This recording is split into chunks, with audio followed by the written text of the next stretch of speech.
Hey, my sweet babies. Come sit all the way down here with me tonight. Bring a blanket. Bring tissues, because this one is going to hurt in your bones. Dot. My name is Diane Marie McAllister. Most people just call me D. I'm 61 years old. I live in a little blue house on Dogwood Lane in Knoxville, Tennessee, and I have never told a single soul this entire story. Until right now. It starts in the summer of 1981. I was 19. He was 20. His name was Caleb Ray Burnett. Caleb had green eyes that looked like river water in July, freckles across his nose, and a laugh that made every girl in Maryville lose her mind. He worked at the Texaco on Lamar Alexander Parkway, pumping gas and fixing carburetors. I worked the register at the Huddle House across the street every night at 10:05 p.m. When my shift ended, he'd be leaning against his baby blue 72 Chevy truck waiting for me. He'd have a Dr. Pepper and a honey bun, my exact order, and he'd open the passenger door like I was royalty. We felt stupid, crazy, young in love. We planned everything. We were gonna get married the day I turned 20. We picked out names for babies we hadn't even made yet. Emma Grace for a girl, Caleb Ray Jr. for a boy. He bought me a tiny promise ring with his first overtime check, white gold with the chip of a diamond, so small you needed faith to see it sparkle. Then August 19th, 1981 happened. I was late. 2 months late. I peed on the stick in the Huddle House bathroom and cried so hard the cook knocked on the door. I ran across the street to tell Caleb. Thought he'd be happy. I thought we'd just move the wedding up. Instead, he went white. He looked at me like I just handed him a death sentence. He said, D, I can't. I'm leaving for basic training in 3 weeks. My daddy already signed the papers.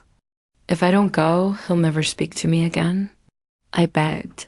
I screamed. I told him we could make it work. I told him I'd wait. I told him I loved him. He kissed my forehead, put the promise ring in my hand, closed my fingers around it, and said, I'm sorry. D, you deserve better than a scared boy who can't even take care of himself. Then he got in his truck and drove away. I stood in that gravel parking lot until the sun came up. He left for Fort Benning 3 weeks later. I never heard from him again. I had our baby alone on March 12th, 1982. Little boy with Caleb's green eyes. I named him Noah. James. Raised him by myself. Good job at the credit union. Good life. Good man named Mark, who married me when Noah was 6 and loved him like his own. I kept that promise ring in a heart-shaped box in my top drawer for 42 years. I never stopped loving Caleb Ray Burnett. I just learned to live without him. Mark died of a heart attack in 2019. Noah's grown, married, has 2 little girls of his own now. I'm alone in this quiet blue house with my memories and my cat. Dolly. Ben came Tuesday, November 14th, 2023, 3:17 m. My landline rang. I still have a landline because I'm old and I hate change. I stumbled to the kitchen in the dark, heart pounding, thinking something had happened to one of the grandbabies. I picked up and whispered, hello? There was a long pause, then a voice I would know if I was deaf and blind. D? I dropped the phone, picked it back up with shaking hands. Caleb? Another pause. He sounded old, tired, broken. Yeah, baby. It's me. I slid down to the kitchen floor right there between the fridge and the stove. He said, I'm sorry it's so late. I needed to hear your voice one more time. I started crying so hard I couldn't breathe. I asked where he was. He said, doesn't matter anymore. I asked if he was okay. He laughed, that same laugh, just older, and said, no, D, I haven't been okay since the day I left you in that parking lot. He told me everything. In the next 11 minutes, He never made it through basic training. Got discharged for depression after 4 months, came home, couldn't face me, moved to Ohio. Married. A woman named Lisa, had 2 kids, divorced after 18 years. Drank too much. Lost jobs, lost everything. He said he thought about me every single day for 42 years. He still had the picture of us at senior prom in his wallet, worn soft from being touched so much. He said, I never stopped loving you. Not for 1 second. I told him I still loved him too. I told him about Noah. I told him he has a son who looks just like him.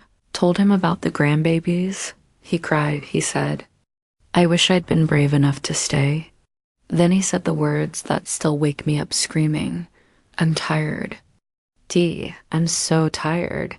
Tonight I'm gonna go to sleep and I'm not waking up. I just needed to hear you tell me you're happy so I can go in peace.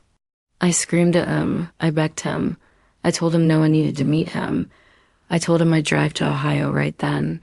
He just kept saying, it's okay, baby. It's okay.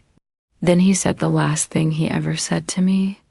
Thank you for being the best part of my whole life. The line went dead. Called the number back. A man answered. His son. He told me his daddy locked himself in the garage with a truck. Running 20 minutes earlier, they found him, holding that prom picture against his chest. Thought he was gone. I still have the voicemail. Play it when I can't sleep. It's Caleb. I'm sorry it's so late. I just needed to hear your voice one more time. I never got to tell him goodbye. I never got to tell him I forgave him a long time ago. I never got to tell him that the ring he gave me is still on my finger every single day, under my wedding band from Mark. Like a secret only Caleb and I knew.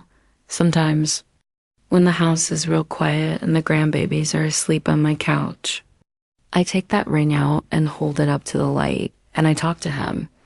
I say, Caleb Ray Burnett, you wait for me? You hear?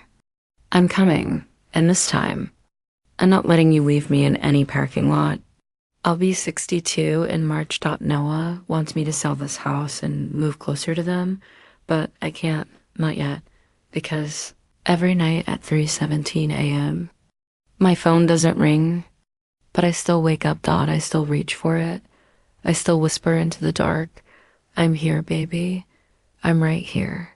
And somehow, I know he hears me. Long silence. Soft sobbing. Then one last whisper. That's my story. Love, love hard. Love brave. Love loud. Because sometimes one phone call is all you get. I love you so much. I'll see you in the next one.